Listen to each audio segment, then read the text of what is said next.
Don Jr., Eric, Ivanka. They're back. The band's back together again. The Trump children, they are, of course, testifying in a New York fraud trial against, we often say against Donald Trump, but it's really the Trump enterprise. They're accused of inflating property values for better loans and insurance. Of course, Kevin, they're pushing back, saying this actual fraud trial is itself a fraud, and they're challenging really the credibility of this entire case. Yeah, Don Jr. and his brother Eric are accused in the lawsuit of knowingly participating in a scheme to inflate their father's net worth to obtain financial benefits like better loan and insurance policy terms. Problem, Trump Jr. said he was not involved in the preparation of his father's financial statements, so I'm not sure how that plays out. Joining us now is Roshini Rajkumar, political strategist, attorney, and host of the Crisis Files podcast. Good morning. How are you? Good morning, guys. Great to be with you. Appreciate you being here. How big of a deal is it to have family members come in and be a part of testimony? Yeah, it is a pretty big deal because my sense is they don't want to be there. The two sons themselves named in these lawsuits and in this lawsuit in particular. So it's not like this is a friendly witness for the prosecution, even though that's who's bringing them in. The other piece of it, they were really the co-leaders of the company while Donald Trump was serving as president. So for them to say they really had no understanding or no dealings, I should say, with the financial statements kind of defies logic, because that would be a pretty negligent CEO or co-CEO, co-leader to say that. So there are a lot of things. This is a tricky situation for them. Probably with their own defense attorneys, they're going to have to walk some tight lines so that they don't either further implicate themselves or just really be, seen through from the get-go. Yeah, I just let my accountants take care of that. I just wander around the office and smoke cigars. That's my role. Right, or dig ditches and pour concrete. Isn't that what Eric said? Yeah, exactly, right.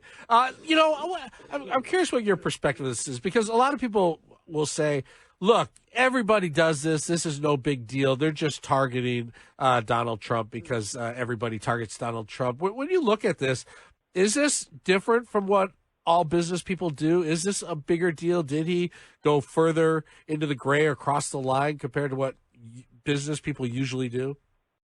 Well, look, I'm a small business owner, and I would be charged in some way or found civilly liable if I were trying to take advantage of lending laws, banking laws, if I was inflating things in order to get better rates. I mean, there are just a lot of bad things all around if these accusations, which the judge has really deemed many of them true, so that's the kind of thing that we're looking at here.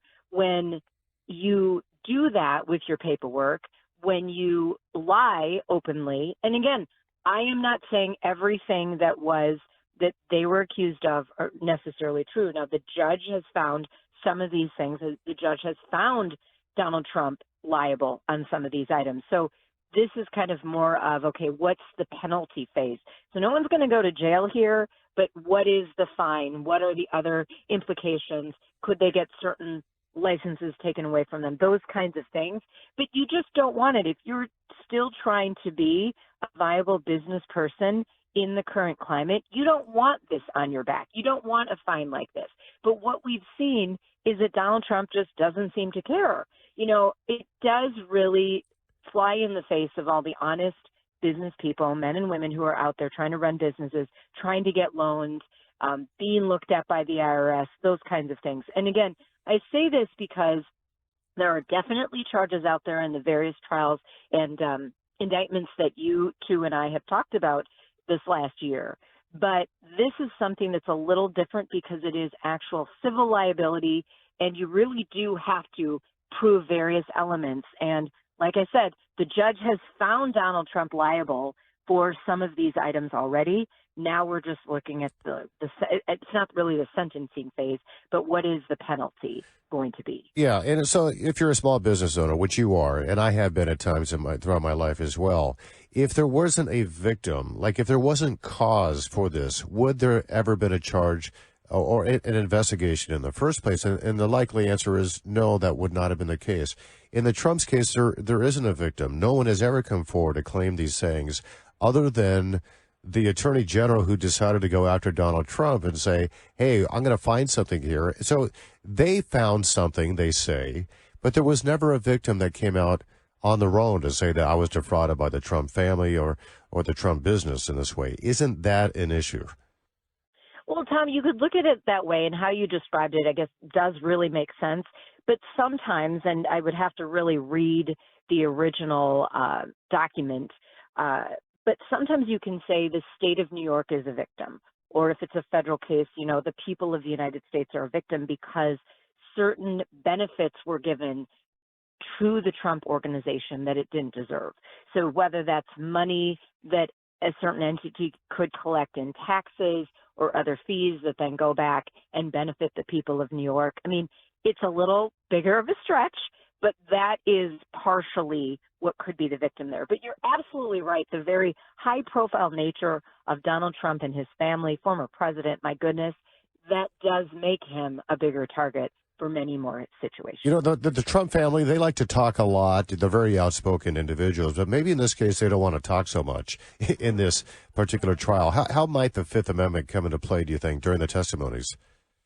Well, you can't really plead the Fifth in a civil situation. You have to look at, okay, well, if I say it this way, it could implicate me in something else. That's something you have to work out with your defense team. So I would, if I were advising either from a crisis standpoint or as their lawyer, I would say the least amount of thing you have to say without lying. They're going to try to get at it in many different ways, but whatever you say then is on the record. And so just be very careful with what you say. So that's the situation here. It's a little different when it comes to criminal versus civil and that ability to use the Fifth Amendment. It is not possible here. Yeah. What did you think of Don Jr.'s performance so far? It seemed to me he just seemed like vaguely familiar with the Attorney General's complaint. I don't know. It seems like the prosecution could get after him a bit for just only sort of being interested in even what the complaint was. Yes.